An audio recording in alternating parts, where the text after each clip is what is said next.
Alright, so in this video we're going to talk about what the best calorie surplus is for muscle growth. And obviously that title is a little bit broad, and what do we specifically mean by best?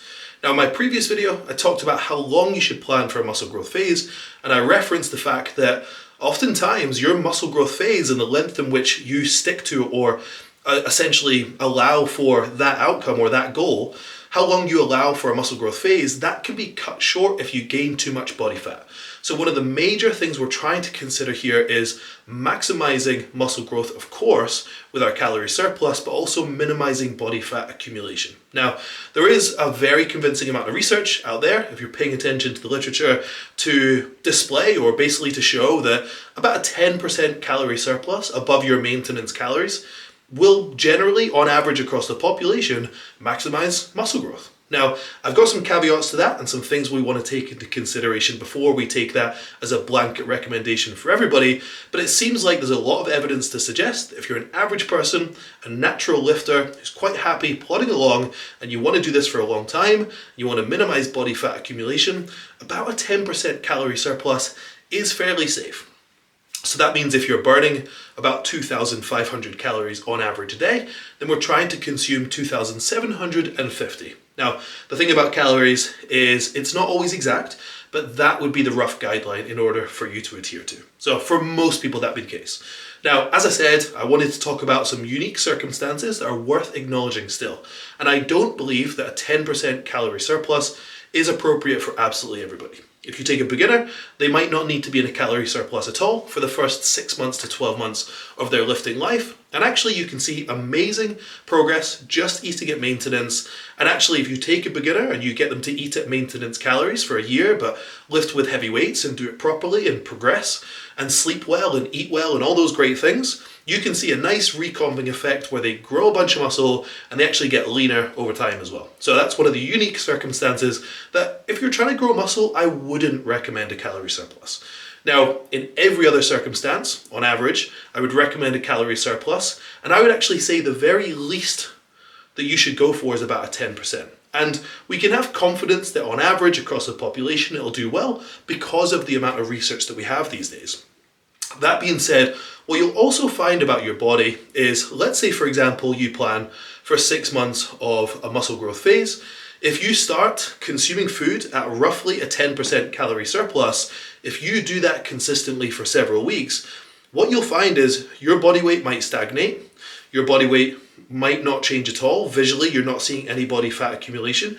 You might be growing, but you might suspect you could potentially be a bit fuller, be a bit bigger. And this takes a little bit of know-how and a little bit of an awareness about your body as well, and usually a bit of knowledge. If you just add 100 calories and then you hold that position for a few weeks, what you'll find is your body also, again, might not add body fat because essentially not everybody's metabolism is doomed to make you store every calorie above your maintenance as body fat. It's not really how it works. If you suspect you could get away with a little bit more food and you add it, and then you hold there for a few weeks and see what happens, and your body weight holds and your body responds nicely, you could potentially add 100 more. And you don't need to do this forever. And there certainly will be a point where you do start adding body fat. But what happens is we don't always know specifically how many calories you're burning on average on a day-to-day basis, so we can definitely guess what a 10% calorie surplus would be for you. But if you start in a position where you've made some calculations, you made some estimates, and you've started on a baseline amount of calories that you suspect is about a 10% surplus, but then you start going about your lifestyle, maybe your body weight doesn't go up, or even goes down a little bit, and you add 100 calories, then slowly over time, you can actually increase your food intake. And essentially, there's a popular term been coined for this, whether it's true or not is beside the point, but it's been coined as called feeding into your metabolism. And oftentimes, and especially with a lot of my clients, I've been able to build their food intake up to quite a considerable amount above what would be considered 10% calorie surplus, and they haven't been gaining body fat at all. And there's a lot of justification for additional calories means additional carbs, additional energy, additional strength, a reduced catabolic effect because we know that carbohydrates are extremely anti-catabolic. It also means that your body's probably got a much more sufficient supply of vitamins and minerals and nutrients that are ultimately going to drive anabolism Now, I'm absolutely not saying that you should just increase your calories on an ongoing basis forever and see what happens, but especially if you put your calories into a position where you have an estimated 10% surplus, but you see any reason in order to nudge them up slightly, I would highly encourage you to do so, and just find that point where you might start to add body fat, or if you push it any further you might, and just hold it there, because then essentially you've maximized your chance of making sure you're eating enough but not adding body fat, because you slowly built it up over time based on the response you're seeing from your body. This takes a bit of discipline, it takes a bit of patience, but it's a very intelligent way of going about things. So that is basically the whole conversation of a calorie surplus. Now, trying to eat as much as possible, and the old bro mentality of you've got to eat big to eat big to get big and eat everything in sight, and people who used to be back in the day prepared to just get as fat as possible in order to get the best gains possible.